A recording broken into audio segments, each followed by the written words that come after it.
Molt bon dia a tothom.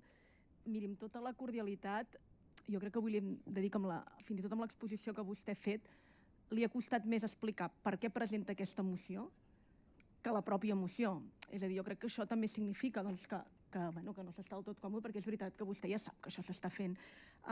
Miri, no té sentit per això, perquè ara també li deia la diputada Laida, que la Diputació ja ho té, ja s'estan fent aquestes polítiques molt ambicioses, i deixin-m'ho dir, que superen fins i tot el que vostè demana a la pròpia moció. És a dir, la Diputació està fent més del que es demana a la pròpia moció. L'hem mirat, i jo li diria, primer punt, fet. Segon punt de la moció, fet. Tercer punt de la moció, fet. Quart punt de la moció, fet.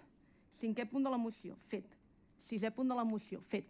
Setè i vuitè punt de la moció no està fet, perquè diu que instem altres, que posem els acords a les altres administracions. Per tant, està fet tot això. I vostè ho sap, perquè no és només que no preguntés, és que jo mateixa els hi vaig donar a vostè i a tots els representants dels diferents grups polítics d'aquí a la Diputació el document que s'està treballant, que ja està aprovat i que, a més, ho diu. Però, a més, deixi'm-li afegir dues coses més sobre el que vostè diu i que per això li deia que és més ambiciós.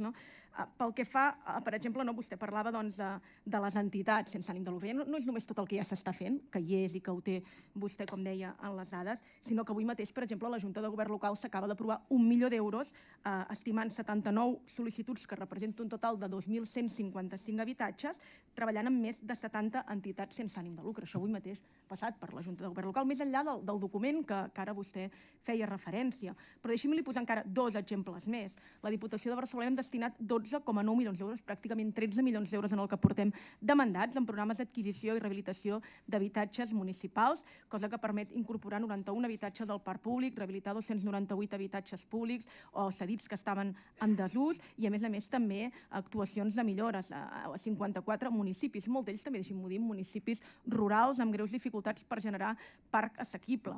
O, finalment, donant suport amb un programa recent en tots els plans locals d'habitatge, amb la redacció de 30 nous plans d'habitatges, que més cal sumar-hi 19 programes d'actuació municipals d'habitatge a tots els municipis, 58 més. Per tant, s'està fent amb els fons de la Diputació, s'està fent amb entitats del tercer sector, s'està fent amb el món local, donant-li molt suport. I li dono una última dada que per mi, diguem, si hi havia algun dubte, és encara la que acaba d'aclarir més tot el que ja li venia dient, que és que en aquests moments la Diputació de Barcelona només té un percentatge de 2,2% dels habitatges que no els té, i és perquè s'ha de fer una rehabilitació profunda. La resta estan tots que estan sent utilitzats. Per tant, no té cap sentit. Com li deien, creiem que està superat, que estem fins i tot en un escenari de ser més ambiciosos i, per tant, no li donarem suport. Moltes gràcies.